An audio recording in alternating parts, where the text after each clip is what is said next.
Tonight on the local edition, we're talking with one of the true legends of rock, Heart.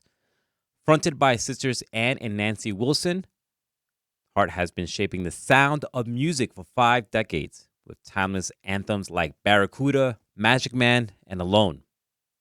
Now, after overcoming health challenges and proving once again what resilience looks like, Heart is back on the road with the Royal Flush Tour. And on Saturday, August 30th, they'll be performing at the historic Bethel Woods Center for the Arts, right on the site of Woodstock 69. I had the honor of speaking with Nancy Wilson about what it feels like to be back on tour, the bond with her sister Ann, playing in the shadow of Woodstock, and what keeps them going after all these years as icons, not just in rock, but as trailblazers for women in music. Here's my conversation with Nancy Wilson of Heart. Now that you're back on tour, I'm back on the Royal Flush Tour. I'm sure it has been a sort of an emotional return back since you had to postpone the tour last year. So what has been sort of the emotional and creative energy of the 2025 Royal Flush Tour, especially, like I said, after everything you and Anne have been through and navigated these past couple of months? Yeah, that's a great question. It has been very emotionally gratifying, rewarding. We feel like the luckiest rock people on the planet because the universe could have shut us down, Yeah. but the universe said, okay, once Anne kicked the ass of cancer, and we got permission again. The universe gave us permission to continue with our life's work, and so this was particularly gratifying and victorious feeling, and emotionally, just happy. We're just happy to do it, and it's really been amazing getting back out there after the postponement. Because it's all the sweeter to get out into under the stars in these summer nights, and the whole family showing up. Every generation is showing up to our shows, so it's really feeling like a wonderful celebration of rock. That we can be among the few and final rock bands that are kind of roaming the earth today, Yeah. and out there playing completely live music, 100% live music, and conducting these lovely sing-alongs every night. It's really good. Yeah, you and Anne have been icons really for decades, and you're still performing live music. What continues to ignite your passion for performing in front of live audiences? Well, there's something about it's so different about playing a live concert, because it's one time only, the way it happens in that particular moment, and the energy, the electricity. People come to see live music, I think, for that same reason. There's a million thrills to be had when the electric spark is exchanged in the moment between musicians and the people that come to sing along and bring their kids, and that's how it's been feeling, like kind of like a big, beautiful campfire, like a glorified sing along around a big rock and roll campfire. It's just it's been lovely, and it's never an easy thing to be on a rock tour, and especially when you're not a spring chicken either. So the travel part is really the hardest part. Just getting from point A to B in a tour bus, and there's potholes, and the sleep is hard to get, and decent food is really hard to get. But when you get on that live stage and you share that experience, it makes everything worthwhile. Yeah, and speaking about going on the stage, you're coming on stage on August 30th. You're playing Bethel Woods. It's not the first time you graced the stage there, but How does it feel playing, in the shadow of the original 1969 Woodstock stage, and what does that mean for you personally and professionally? Well, that is a real magical space to play music in because of the history of the place, obviously. And um, we've always loved playing there because you feel that spirit. Um, you know, you feel the spirit of the love movement that was happening that year, and how much it was like a. I remember being a kid in Seattle, and we were too young to try to. We didn't have any jobs or money at the time. We were still in school, but Woodstock was happening, and we just desired with all of our, you know, all of our wishes to ever, if I could just take up a collection and hitchhike across the country and get to Woodstock, it would be the coolest, moment of my life. But we were not, we never raised enough money quick enough, and we were not old enough to go anyway. Our parents said no, but but it was like it was a calling, to um, a cultural kind of a flash mob, really, in the late '60s, and it was a calling for peace and love, during a time when there was really cruel war was in Vietnam was raging, and a lot of our friends and schoolmates had enlisted or been drafted into the Vietnam War. So it was a real important time for music to call upon, you know, to make to raise the awareness about, um, a peaceful plan for the future in the world. Yeah. Now, like, I just want to go back a little bit, if you don't mind, talking about Anne. I hope, I'm glad that she's doing better now and returning to the stage, after a battle with cancer and the surgery and the treatment after that. So, seeing your sister go through that, and being family members, supporting each other through that period, what has that taught you about resilience and bond and purpose of your life? Because obviously it seems like your purpose is to sing, and play guitar. That's right. I mean, it is really a lucky thing. I realize just more and more, the more advanced in age I become. It's like, wow, how I have 25-year-old twin boys, right, who are right now are trying to find their joy, find their bliss, find their own path and their career path, and try to figure out in their life what makes them, what's going to be fulfilling for them to do in the world, in the workforce.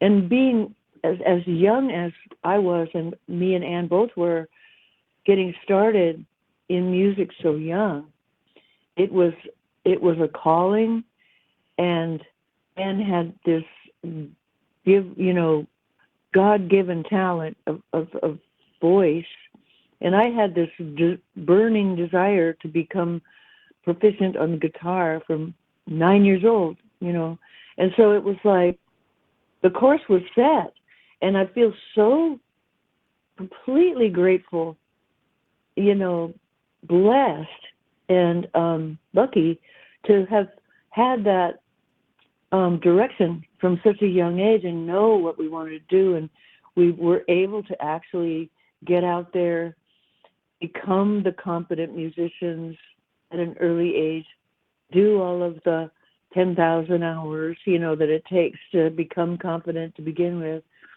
and get out there and succeed on the roller coaster up and down. But still, after 50 years, there's a legacy that exists that's really strong today.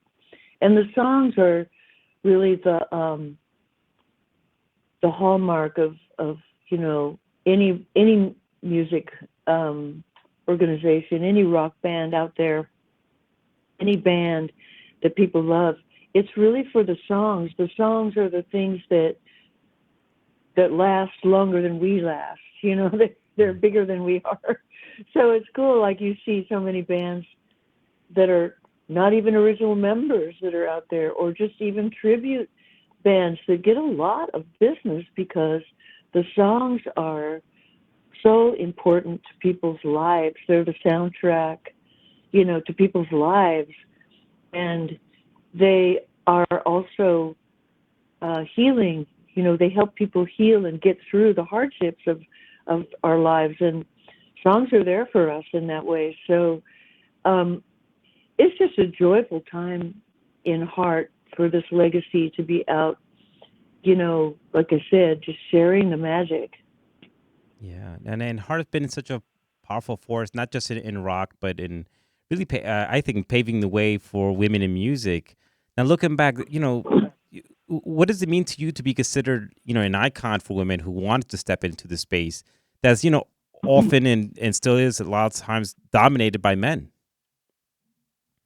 It's so interesting because that question has been more and more frequent, as we've gone along, because there's been more and more change and more successful women out there in the business world, in the corporate world, in many in all levels of the workforce, including entertainment and music, and it's we never walked into this thinking like we want to break a glass ceiling. We were just driven just by because the Beatles came out when we were little kids, and the Beatles just drove us to our calling. It was just like we were aimed like a pistol from the minute we already had music in our family, lots of singing and playing piano and harmony singing and ukuleles and aunts and uncles and grandparents.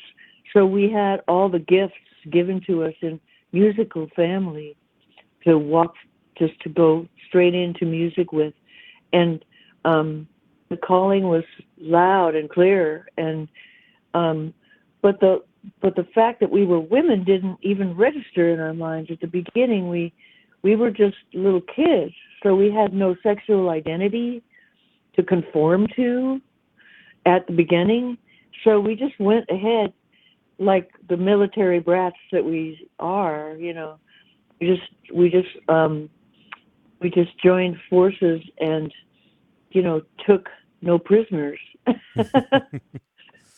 It's like just keep on the subject here. So many younger female musicians, cite Hart as an inspiration, and when you see this new generation rising, you know, and do you reflect on your own role? Like you mentioned, like at that time, you weren't really thinking about breaking barriers, just wanted to be out there.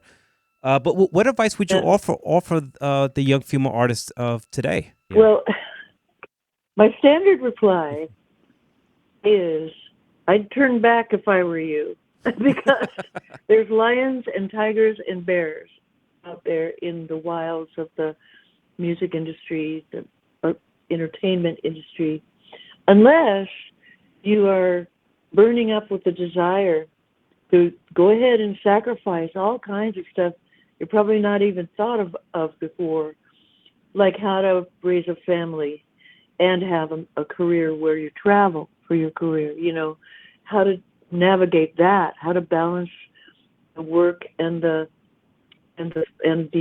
private life with each other. But I think what's happening these days in music is interesting and not very helpful to young up and coming musicians that have, that are burning up to do it, because the social media landscape is so privatized now. There's not a big communal feeling with music and how stuff was in the time of Woodstock. There was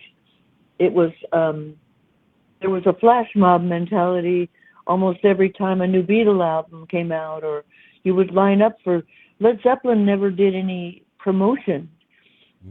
All of their shows sold out. They never had a single on the radio. It was all the communal spirit of music fans everywhere that joined forces, and the word of mouth was strong.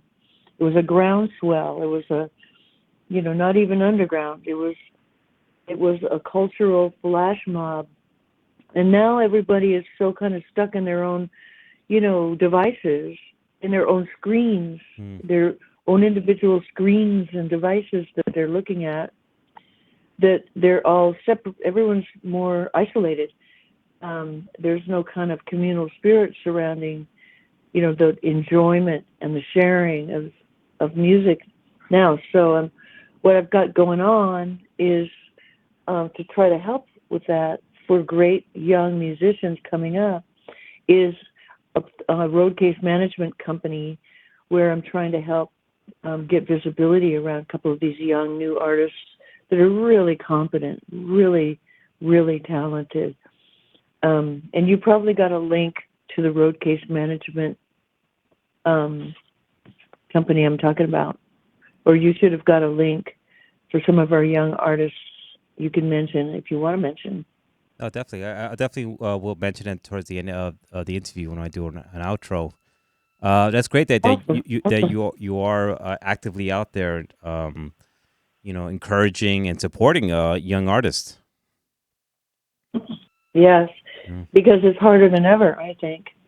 Yeah, no, definitely. Yeah, definitely. With so many things, like when artists now put out a record, does exactly mean anymore?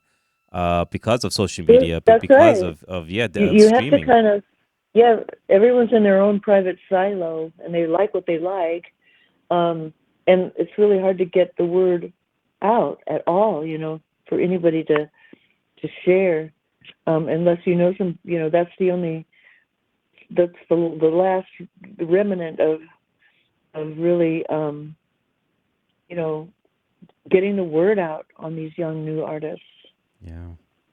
Now, since at this stage in your life, is there a dream or a collaboration or creative idea that you haven't pursued yet, but still want to or still hold close to? Yeah, actually, I've just started talking to some friends about doing a duet album. I want to do an acoustic guitar album. People have asked me to do that, acoustic instrumental. So I might do a version of duets and acoustic, you know, album after this tour because I've already started talking to some different people about lending a hand for that. Like, there's a lot of people like um, young, kind of a couple of the people on road case management, war on drugs. I've got a duet already with Ben Gibbard from Death Cab for QD. I'm going to ask people to chime in with me and see what sticks. Yeah, no, definitely. Now, just looking ahead at the Bethel Woods concert that's happening on August 30th. How do you want this moment, not only the concert on Saturday, but also the tour in general, um, to resonate with both not only like your longtime fans, but also the new ones, yet to discover you, or parents who are bringing their kids for the first time to see you. What do you want from this moment in life? Yeah, well, that's, you nailed it. That's exactly what I want, is what's happening. Um, you know, there's 9-year-old kids out there air guitaring for Barracuda, and there's college age kids that came in and discovered us in the 80s, and then the original fans that have come with us since the mid 70s. So it's really a cross generational, a multi generational rock show, among the last of the real rock shows you can go to. So it's kind of a sweet, lovely. It's a rock show, but it's also got a lot of the aspirational kind of romantic, poetic, emotional stuff as well. So it's not just um, it's multifaceted, emotional, heavy duty, cool, fun rock show. This is something just came to my mind, and I hope I'm not taking any more of your time. But you mentioned about the acoustic album that you may be working on. As a guitar player, do you practice every day? Do you have a guitar with you everywhere you go, or at this point, you know what you're doing, and when it comes to the guitar, and don't pick it up as often? I'm just curious. What is your process now? Well, I don't practice per se because I have to save up my digits for the show. Hmm. Kind of like when you don't play all the time because, especially when I play more acoustic, which is more difficult.